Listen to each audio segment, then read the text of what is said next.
যুক্তরাষ্ট্রের বি-52 বোমারু বিমানের পথ আটকে দিল রাশিয়ান যুদ্ধবিমান।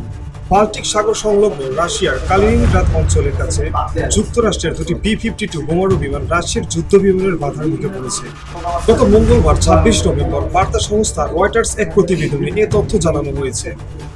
যুক্তরাষ্ট্রের একজন কর্মকর্তা জানান, সোমবার যুক্তরাষ্ট্র ও ফিনল্যান্ডের মধ্যে অনুষ্ঠিত একটি সামরিক মহড়ার সময় এই ঘটনা ঘটে।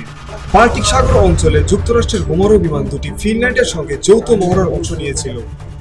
এই মহড়ার এক পর্যায়ে সেগুলোকে বাধা দেয় রাশিয়ার দুটি সুখোই Su-27 যুদ্ধবিমান। যুক্তরাষ্ট্র ও ফিনল্যান্ড দুই দেশই পশ্চিমা সামরিক জোট ন্যাটোর সদস্য।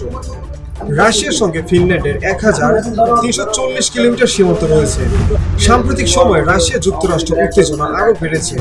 গত সপ্তাহে যুক্তরাষ্ট্র ও যুক্তরাজ্যের সরবরাহ করা দূরপাল্লার ক্ষেপণাস্ত্র ব্যবহার করে ইউক্রেন রাশিয়ার ভেতরে হামলা চালায়।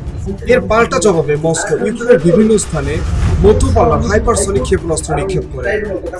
এই প্রেক্ষাপটে সোমবারের ঘটনা নতুন করে উত্তেজনা তৈরি করেছে।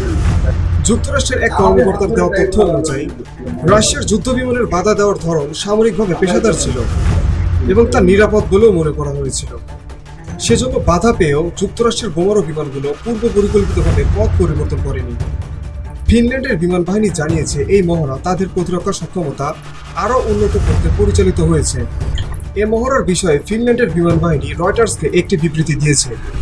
তবে মহড়ার সময় রাশিয়ার বাধা দেওয়ার বিষয়ে তারা কোনো মন্তব্য করেনি। 2022 সালের ফেব্রুয়ারিতে রাশিয়া ইউক্রেনে সামরিক অভিযান শুরু করে। এর পরের বছর ফিনল্যান্ড ন্যাটোর সদস্যপদ লাভ করে। ইউক্রেন যুদ্ধের শুরু থেকে ফিনল্যান্ড কিয়েভের প্রতি শক্ত সমর্থন দিয়ে আসছে। ইউক্রেনের পাশে থাকা পশ্চিমা দেশগুলোর সঙ্গে ফিনল্যান্ডের এই যৌথ মহড়া রাশিয়ার সঙ্গে উত্তেজনা আরও বাড়াবে বলে ধারণা করা হচ্ছে। BOD Bangla news desk.